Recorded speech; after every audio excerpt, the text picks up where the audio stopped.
Supreme কোর্টের রায়ের আগেই উনি ইন্তেকাল করেছেন এবং এই মামলাটা ডিসমিস হয়ে গেছে। অধ্যাপক গোলাম আজম ইতিহাসের সর্বশ্রেষ্ঠ বাঙালি। ওনার বিরুদ্ধে যা বলা হয়েছে এগুলি সব সব ভারতের দালাল। যদি মানুষ খারাপ মানুষ হয়, আল্লাহ কোনোদিন তার জানাজা, মানুষ যেভাবে কেঁদেছে আপনার জানাজা দেখেন, ওটাই আপনাদের উত্তর বলে দেবে, আমার কিছু বলতে হবে না। সরকারের অন্যায় আমি সমালোচনা করতে পারবো না, এই জন্য আমি সরকারের অংশ হয়ে কখনো থাকতে চাই না। নাহলে ওনার 4বার সুযোগ ছিল, উনি মন্ত্রী হননি। আপনার দুটো প্রশ্ন নিয়ে আমি জবাব অলরেডি দিয়ে দিয়েছি। আমি তো রাজনীতির ব্যাপারে বলেছি যে আমি এখন রাজনীতিতে যোগদান করবো কি করবো না, এই ব্যাপারে আমি এখন পর্যন্ত কোনো সিদ্ধান্ত নেইনি। সুতরাং এটা তো জবাব আমি দিয়ে দিয়েছি। যদি যোগদান করার সিদ্ধান্ত নেই, তখন কোন দলে যোগদান করবো সেটার প্রশ্ন আসে। আমি তো যোগদান করবো এটা সিদ্ধান্ত নেইনি আমি এখনও। আমি দেশের জন্য কাজ করতে চাই, দেশবাসীর উন্নয়নের জন্য কাজ করতে চাই। কী ফর্মে কাজ করবো, কীভাবে কাজ, আল্লাহ আমাকে কীভাবে কাজ করতে হবে এটা সময় বলে দেবে, এটা আপনার সময় দেখতে পাবেন। আর দ্বিতীয় প্রশ্ন হলো যে ট্রাইব্যুনালে তো আমরা এখন আগেও বলেছি, এখনও বলেছি, এবং ট্রাইব্যুনাল চেয়ারম্যান বলেছে এগুলো তো সব অপবাদ, এগুলো প্রমাণিত নয়, মিথ্যা এগুলো সব। তো এটা আমরা আপিল করেছিলাম সুপ্রিম কোর্টে। উনি তো সুপ্রিম কোর্টের রায়ের আগেই উনি ইন্তেকাল করেছেন এবং এই মামলাটা ডিসমিস হয়ে গেছে। তো এটা নিয়ে তো এখন আর কাছা করার কোনো অর্থহীন। তবে আমি দৃঢ়ভাবে আবারও বলছি, অধ্যাপক গোলাম আজম ইতিহাসের সর্বশ্রেষ্ঠ বাঙালি। ওনার বিরুদ্ধে যা বলা হয়েছে এগুলি সব সব ভারতের দালাল, এগুলি সব ভারতের রয়ের মাস্টার রোলের যারা বেতন পায়, এবং তারা তাদের যারা চাটুকার, তাদের যারা তোষামত করে, তারাই এগুলি বলেছে। খাটিকার দেশপ্রেমিক যদি বলতো, ওনার জানাজা ইতিহাসের বড় বৃহৎ জানাজা হতো না। 5-7 লাখ জানাজা হয়েছে। মানুষ যেভাবে চোখের পানিতে বিদায় দিয়েছে, পৃথিবীর ইতিহাসে সে এরকম নেই। যদি উনি অন্যায় করতেন, অপরাধ করতেন, কোনো অপরাধীর অন্যায়ের এই ধরনের জানাজা হতে পারে না। সারা পৃথিবী 4,000-এর মতো জানাজা হয়েছে, এটা হতে পারে না। আমেরিকায় 100-এর উপরে হয়েছে, সব মক্কাতে 100-এর উপরে জানাজা হয়েছে।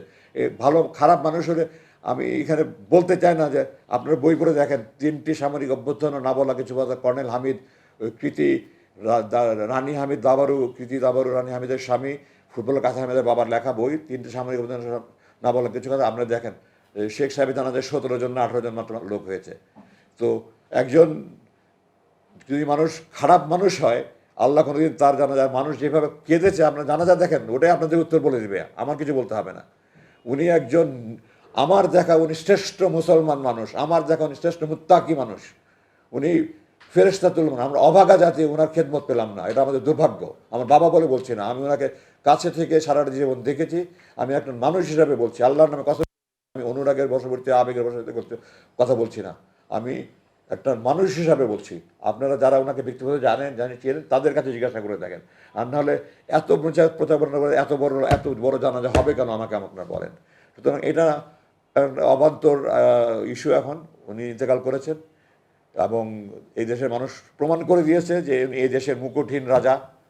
উনি ক্ষমতার লোভ নেই, উনি বহুবার পাকিস্তানে উনি 2বার মন্ত্রী হওয়ার সুযোগ ছিল।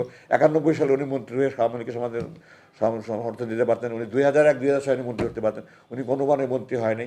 উনি প্রতিবারই বলেছে আমি সরকারে থাকলে সরকারের অন্যায় আমি সমালোচনা করতে পারবো না, এই জন্য আমি সরকারের অংশ হয়ে কখনো থাকতে চাই না। নাহলে ওনার 4বার সুযোগ ছিল, উনি মন্ত্রী হননি।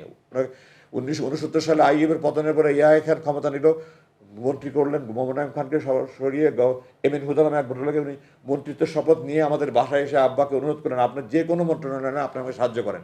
আব্বা ওনাকে বিনয়ের সাথে বলেছেন যে আমি সরকারের অংশ হয়ে গেলে আমি সরকারের অপকর্মের সমালোচনা করতে পারবো না, আপনারা ক্ষমা করবেন। উনি ক্ষমতার অংশ হয়নি। তো আশা করি আপনি আপনার প্রশ্ন পেয়ে গেছেন, উত্তর পেয়ে গেছেন। ধন্যবাদ।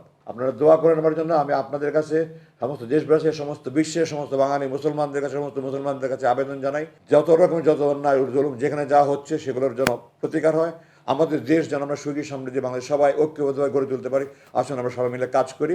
আমি আমার জান দেওয়ার জন্য প্রস্তুত আছি। আমার পরিবারের পক্ষ থেকে, আমার সবাই পক্ষ থেকে আমি বলছি, আমরা আমাদের যা করি করার আমরা করবো ইনশাআল্লাহ। এই প্রতিশ্রুতি দিয়ে আমার বক্তব্য শেষ করছি। ধন্যবাদ। আসসালামু আলাইকুম।